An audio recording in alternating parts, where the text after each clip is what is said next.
Hello, everyone, and welcome to Powerline. This is Kaiser, I'm Sky Knight. and we're here to talk about our experiences from the New York Regionals. Now, for those of you that don't know, Regionals were this past weekend, and we had a very good time, but we really wanted to talk about a couple things that we noticed at the event, mainly having to do with the deck diversity that we saw there. You know, when we did our pre-discussion, we were discussing a lot of different decks, and we were just naming things that we thought would be relevant. But the amazing thing was when I was going around top 16, when a friend of mine was playing in it, a couple friends of mine were playing in it, I was amazed by the innovation and differences in decks I saw. It wasn't a bunch of paladins and it wasn't a bunch of red clans. I saw musketeers up there. I saw liberators. I saw, what else did I see? Regulars. Aquaforce, our dark regulars going second. Yeah, it was one of those things where I was blown away. I legitimately thought that I was just going to see Paladins and Dragons up there, and lo and behold, there was just a bunch of different decks. And it wasn't even just in top 16. It was actually just running around. Like, the different decks that I was coming across while playing, and I know Kaiser can say the same thing.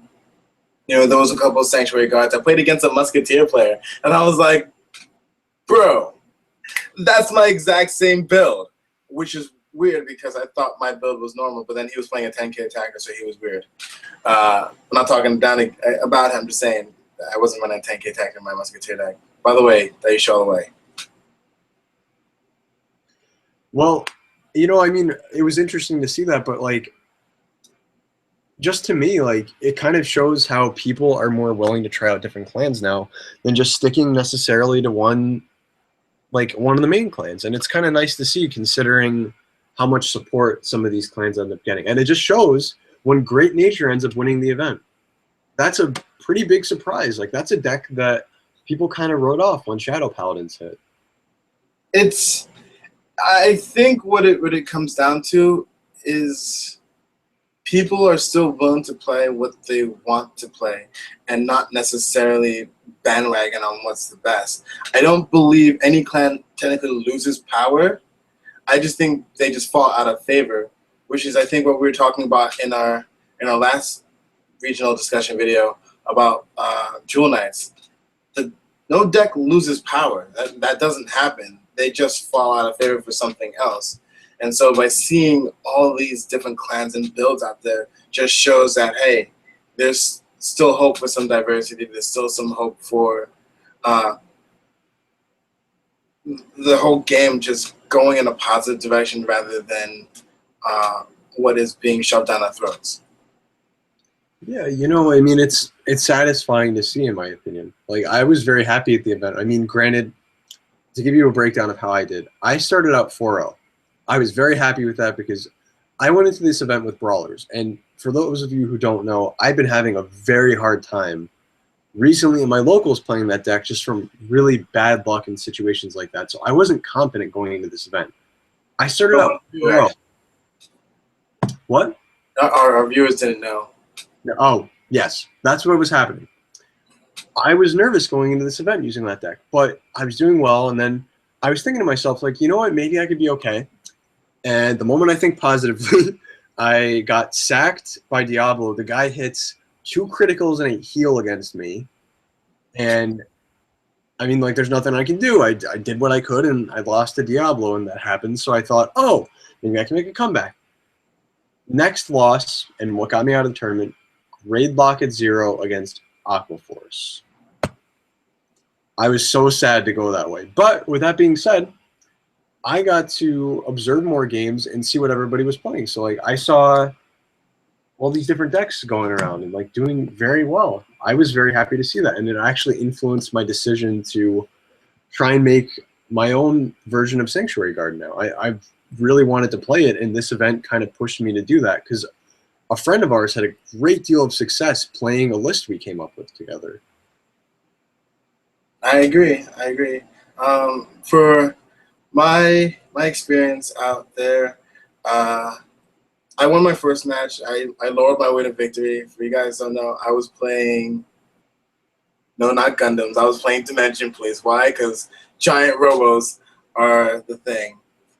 My second match, I lost to Grade Rush, Gear Chronicle, which Grade 1 Rush. I just didn't I didn't know that was a thing. I dude just was like Grade 1, Grade 1, Grade 1. I was like, yo, my hand is flawless.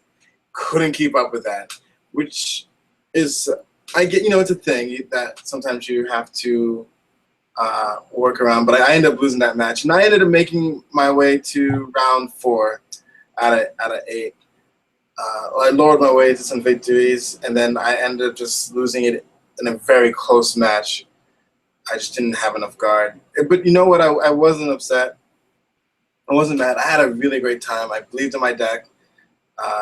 Again, as Kaiser said, I did falter at one point, considering to take a different deck.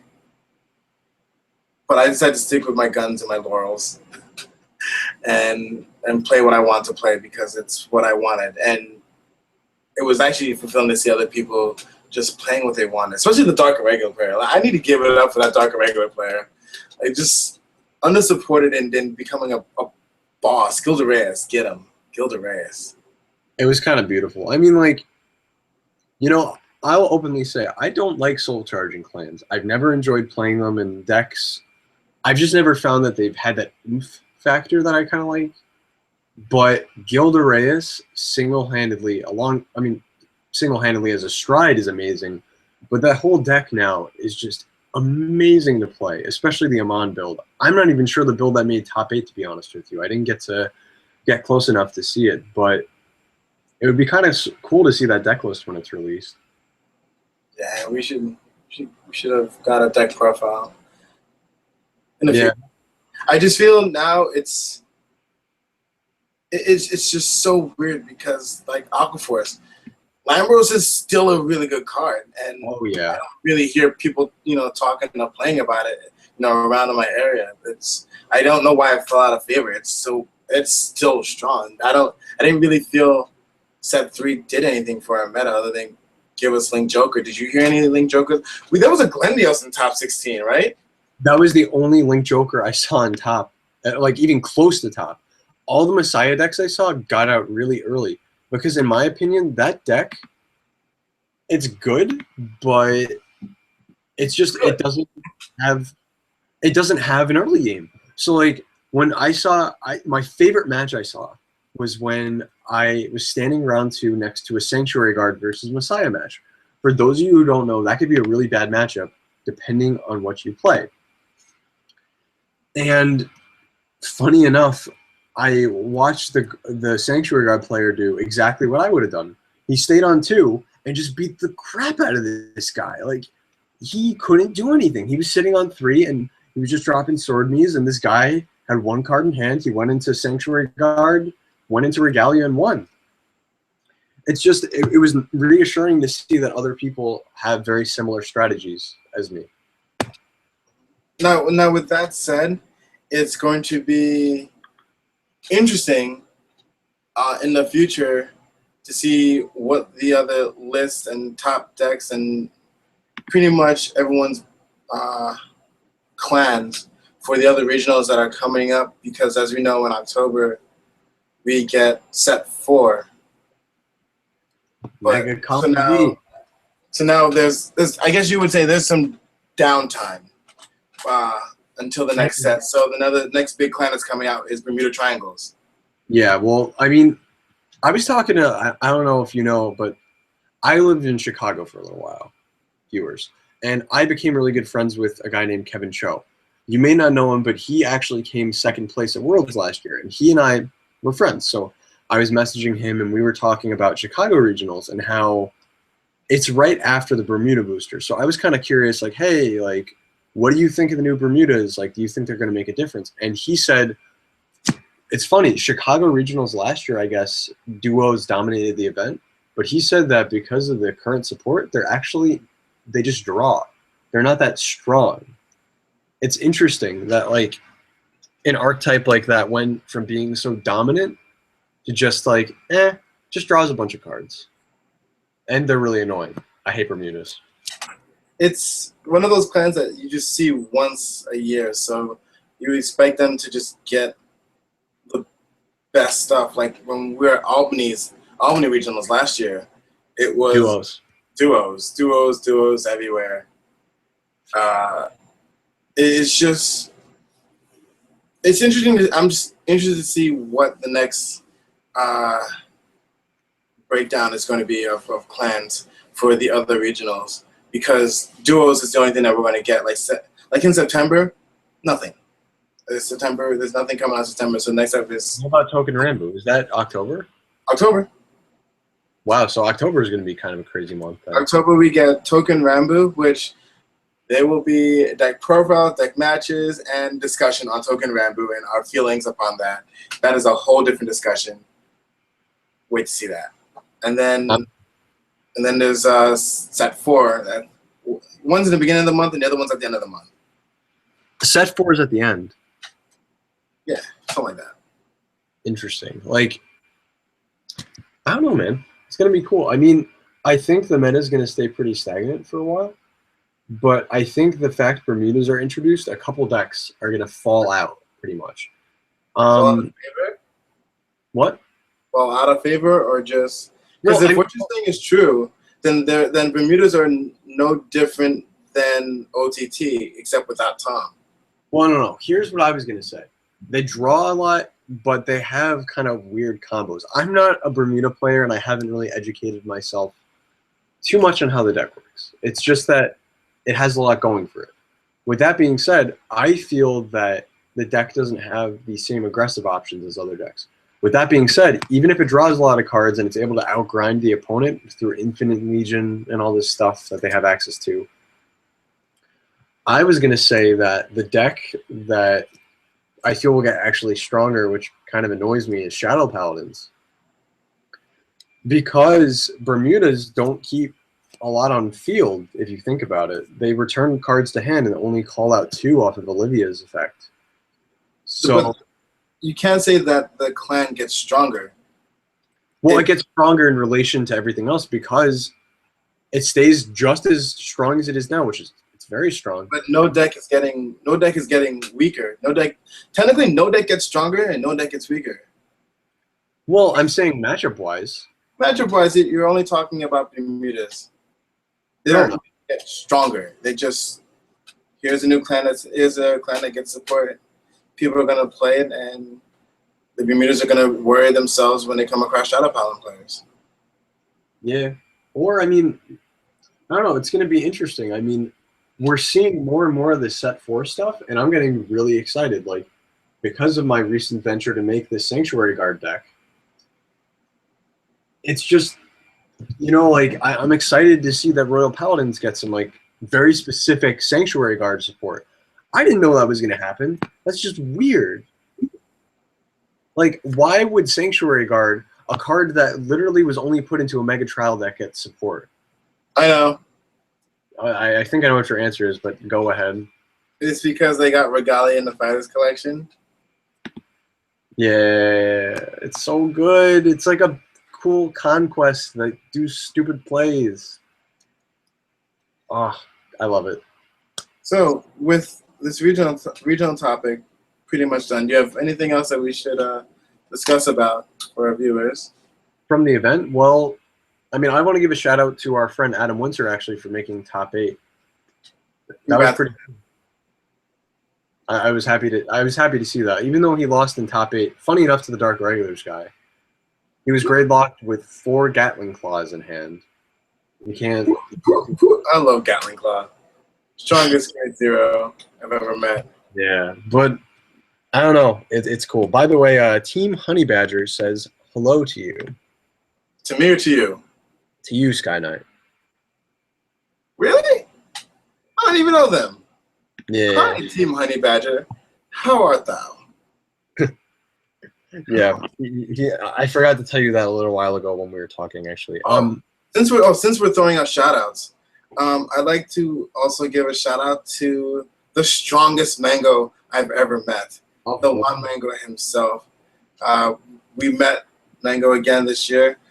I don't know if we told you stream monsters out there, but he is the sole reason that Tspowerline exists. Yes, I know we came up with the name and everything, but he said that Kaiser and I would be excellent to have a channel for, and I just want to give a shout out to him. Go check out his channel. We'll put a link to the description at the bottom. Yeah, man. I mean, I'm with you. I think not only is it great that we started this channel, but another thing, like, Juan was just cool to hang out with. Like, we recorded some videos with him that we plan on uploading at some point. And I hope those turned out well, because the lighting was not favorable, but we were able to do a couple things. But I will definitely get that video up and running because he deserves it.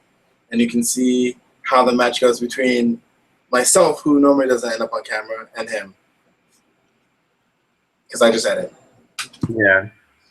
Nah, we got to get you more, like, we got to get your FaceTime going now. No, I just enjoy being in the back. And also, my match with Juan, I actually end up playing, not my Sanctuary Guard deck, it's actually my friend Franco's deck. My teammate from Team League was playing Sanctuary Guard Ultimile, which is just an updated version of his Team League deck. And he and I were hanging out the night before the event, and he's like, Sean, like, what should I do with this list? And he and I came up with a list together, and I played it against Juan. And it's kind of the reason I actually decided to really commit to playing this deck, because it was really fun. Like, I haven't had, not that I haven't had fun in a while at this game, it's just things have been a little bit stale. This meta is a little bit stale right now because we don't have support going for like a while. The meta is going to stay pretty stagnant as is right now. Shout out to Franco. Franco, oh man. Yeah, and shout out to Team Westchester. I know you guys tried your hardest. Yeah, we all did. We did all right. I mean, all of us did better than last year, except Eric. Eric. Wait. Oh my goodness. I'm so glad you did that. All right, guys. Thank you for being a part of the stream, or thank you for watching it later at your leisure. If you have any questions, comments, concerns, please leave it in the comment section below. You can always hit us up at the Twitter or our Gmail. We are always swift to answer any of those questions, comments, and concerns. Kaiser, do you have any closing comments for our viewers? Yeah, if any of you want to play at all, I mean, contact us. I mean, I play on Cardfight area, and I also, I mean, in some rare cases, we get to know each other better. Maybe we could do a Skype battle too, and maybe it could be put on our channel, perhaps. Or if you're feeling really saucy, tell us where you play, and we can end up at your store. Yeah, actually, one of the bits of information Juan gave us was that he recommended going to different stores. So we might actually start traveling a little bit together. Or separately. Or separately. Who knows? Maybe I'll end up at King's Games. I do know that. We can go to ARG events together. Oh. That'd be good. Anyone and everyone, thank you again. And this is Sky Knight, and that is Kaiser, and hope you have a good night. Keep in touch. Bye. Bye.